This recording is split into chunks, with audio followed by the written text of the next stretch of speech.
Kamusta mga ate, kuya, beshi? Si Chari po ito mula sa The Sun, Moon, Stars, PH Tarot. Ipapaalam ko lang po na ito po ay isang general read o pangkahalatang pagbabasa at maaring hindi lahat ay magtugma sa inyong sitwasyon. I-check din nyo ang inyong Moon, Rising at Venus sign. Baka doon mas tumugma ang read para sa inyo. At kung ang mensahe ay tama sa inyo, paki-like lang po at mag-subscribe kung hindi pa ninyo ito ginagawa. Okay, mag-umpisa na po tayo.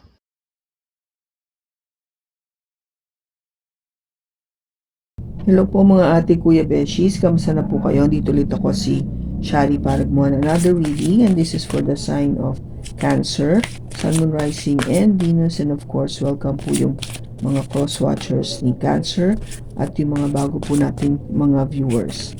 Tignan po natin ngayon kung ano yung mensahe na makukuha natin para sa iyo, Cancer.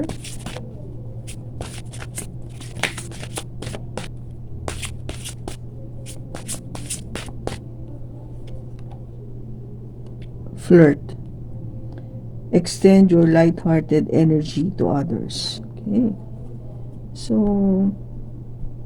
yung flirt po kasi sa Tagalog is yung maglandi ba? In a good way. Okay? Hindi siya yung landi na masama. But parang yung nag-aano ka lang, being playful. Parang as if nakikipag ano ka lang, kulitan, kung gaba.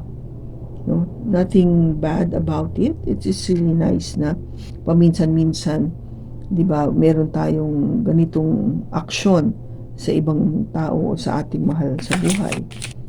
Just to parang spices up. It just to spice up the relationship, di ba? Parang hindi naman maging totally boring na walang nangyayari, but minsan yung biro-biroan na ganyan, yung kulitan, yung alam mo yung paminsan-minsan nagkakatawanan sa isa't isa. It's nice, no? It's a nice feeling na meron kayong ganon. Okay? So, let us see kung ano makukuha natin sa tarot. Wow, we have the Devil. Okay, so ang Devil po kasi, alam naman natin na itong enerhiya na to medyo negative sapagkat ang dala po nito ay masama, no? Talagang hindi mabuti. Kung gaba sa toxic yung dala nito. With the Seven of Cups, kaya nagdadala to ng kaguluhan, diba? Confusion. Kasi nga hindi mabuti. Four of Cups. Kaya ikaw parang yung pag-offer ng pagmamahal na to sa'yo ngayon, medyo hindi ka excited, kung gaba. Oo, tinitignan mo siya, yung offer na bagong love, pero hindi mo talaga binibigyan ng maraming atensyon o pansinin man lang. Kasi para sa'yo, parang tsaka na lang, ganun yung dating, tsaka na lang. With the Magician, sinasabi dito, pero meron kang minanifest, no? Meron kang pinagdasal meron kang winish. And with the Eight of Wands is ma-communicate sa'yo, makapag-usap kayo kahit man lang sandali, no? May express man lang mo sandali yung desire to talk to this person. With the Page of Wands, may message kasi na very passionate kang natanggap.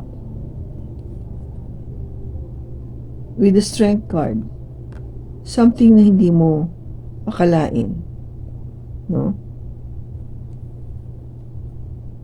Na parang ang lakas ng loob ng tao na to na padalang ka ng mensahe na to tungkol sa pag-ibig, no? all about love. To send this message all about love.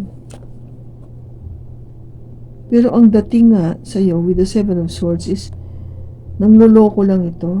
No? Binobola lang ako nito. It's just being, alam mo yun, hindi to totoo. Gusto lang nitong maka-score kung gaba. With the Knight of Wands, kasi ang tingin mo dito sa tao na to may pagka-playboy or playgirl. Yung tipong hindi consistent ba? Yung paglalaroan ka lang. Page of Cups. Pero again, meron na namang mensahe na pinadala sa'yo na pag-ibig. Tungkol sa pag-ibig. And another page, another message na punong-puno ng katotohanan.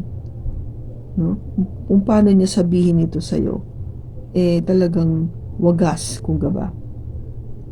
Kaya with the Seven of Wands, medyo kabado ka dito sa tao na to. You're very defensive about this. Kasi parang nakikita mo na yung tipo ng klase ng tao na to na, naku, nangloloko lang ito di ba? Ito, Seven of Swords. Niloloko lang ako nito Yung tipo nito is talagang bolero. Yung bolero lang. But the Hierophant, ang sinasabi niya dito gusto niya makipagkaroon ng relasyon. Gusto niya maging kaming dalawa. Kung gaba matindi, gusto niyang maging asawa ko siya o pakasalan niya ako, no? Yun yung message na sinasabi niya dito. Na parang, teka muna. Ano bang sinasabi na nito? Medyo matindi na, no? Yung kanyang pinapahiwatig sa akin. Ang gustong sabihin sa iyo dito, Cancer, is hindi naman masama na you show this person a little bit of being flirty about it. Yung sinasabi ko nga maglandi, but in a good way. Kasi parang sinasabi mo lang na, yeah, I do appreciate all the nice messages that you're sending me, letting me know na you love me, no? And you are being honest about it. But yung perception ko about you is andun Hindi mo maalis, no? Hindi ko maalis na isipin na ikaw ay nangloloko lamang, no, with the Seven of Swords. Kasi parang ang basa ko sa tao mo, sa pagkatao mo ay ganoon, dahil nga itong energy na to ng Knight of Wands, no? Yung in and out. May pagka parang mahilig lang na magkaroon ng maraming chicks or maraming boys, no? So, may pagka-flirty. That's why it started to be something for you na medyo toxic ang dating. But maybe, what you don't see is baka nga totoo, no? Totoo na may gusto siya sa'yo. I would say na baka perception mo lang ito, no? That akala mo nagloloko lang itong tao na to sa'yo. Kasi minsan, it is our way to be defensive, no? Para protektahan din ating sarili na hindi masaktan. Kaya nag-iisip tayo na, naloloko lang ako nito. Nambobola lang ito. Gusto lang ako nito maisahan. No? Kasi kung paano siya makipag-communicate sa akin. Let us see. Ano pong message para kay Cancer?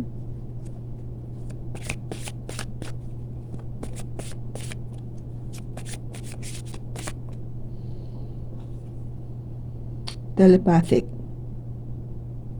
Ang sabi dito, close soul connections are harmoniously synchronized, creating moments of telepathy. Okay. So, if you had an incident with this person, ba, nagkaroon ka ng pagkakataon to meet or to talk face to face to this person, have you had this experience na telepathically, no? Through your mind, sa pag-iisip lamang, parang nagkaintindihan kayo. Parang nag-usap kayo. Now, kung meron kayo na experience ganyan, just let me know sa comments below. Kasi this is telling us, no? Baka nga this person is somebody more pa, no? Akala mo lang manloloko, but telepathically, alam mo na may connection kayo eh. That there must be a soul connection between the two of you. Kasi kung titignan ko dito, Cancer, malalim yung message niya, no? Nag-message siya sa'yo ng pagmamahal, nag-message siya sa'yo ng katotohanan, kung ano yung nararamdaman niya talaga. No? Tatlong messages eh. Very passionate about you. And yung titignan mo with the strength card, ang lakas ng loob niya sabihin yun sa'yo. No? To be able to open up and say things like that to you, na medyo malalim yung pinapahiwatig niya na kanyang damdamin, ang kanyang pag-ibig sa'yo, is something else, hindi ba? Hindi siya yung basta-basta eh. Iniisip mo lang kasi na, manloloko to kasi nga yung energy na to. But I think you also know at the back of your head or your mind, baka tong tao na to is really the one for me. Kaya nga sinasabi dito na, go ahead and, pakita mo. Show this person that you also like them. Be flirty about this person. Kasi, doon mo lang matitest eh. Doon mo matitignan kung ano ba talaga yung damdamin mo dito sa tao na to. At saka kung totoo ba talaga siya sa sinasabi niya sa'yo. Diba?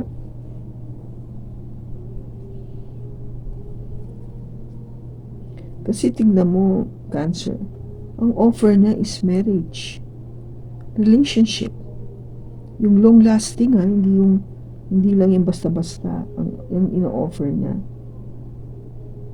Pero kasi nga medyo defensive ka lang eh. You're very defensive about this. Totoo ba yung ino-offer na pagmamahal nitong tao na to kay Cancer?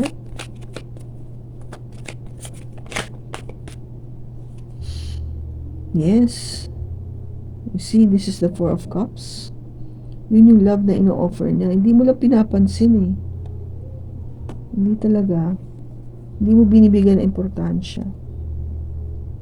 Totoo ba? Totoo. Seryoso ba siya sa'yo? This person, seryoso kay Cancer? Na pakasalan siya?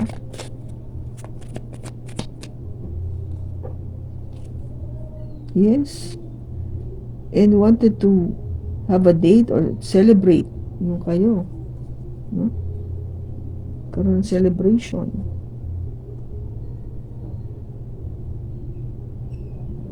Magiging sila ba at the end?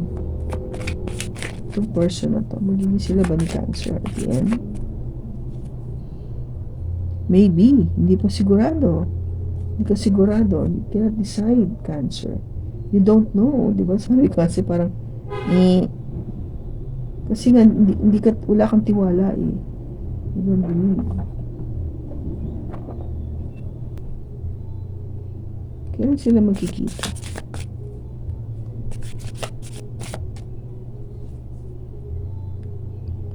Time is still unknown. So, hindi alam kung kailan kayo magkikita, but if you are dealing with yung mga zodiac sign nakita ko dito is Capricorn,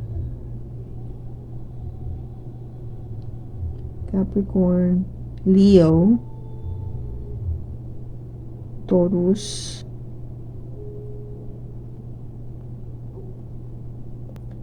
we have here either Gemini or Virgo, and Scorpio. I think all the signs are here anyway. So yun yung pinaka prominent, no? And of course yung water sign, another water sign like you, which is another Cancer, Scorpio or Pisces. And ganun din yung actually all the signs, no? Pati Gemini, Libra, Aquarius, and Aries, Leo, or Sagittarius. So, meron sila nito sa kanilang chart. Okay? So, yun yung sinasabi. I think, once na-meet mo to, Cancer, try to have this moment. If you could feel, no? Yung telepathic communication. Yung nakatingin lang kayo, but somehow meron siyang response sa'yo. Okay? Kaya, kung ba parang makikita mo kung if this person is really something else, na baka siya na nga yung para sa'yo, no? At alam mo hindi nang loloko, seryoso siya. So, just let me know sa comments below if you had this experience. At kung kanino mang Cancer itong nakuha nating enerhiya, sana nakatulong ito sa inyo ng malaki. Maraming salamat sa pagsama mo sa pagbasa na ito. Sa susunod po muli, ingat ka and God bless.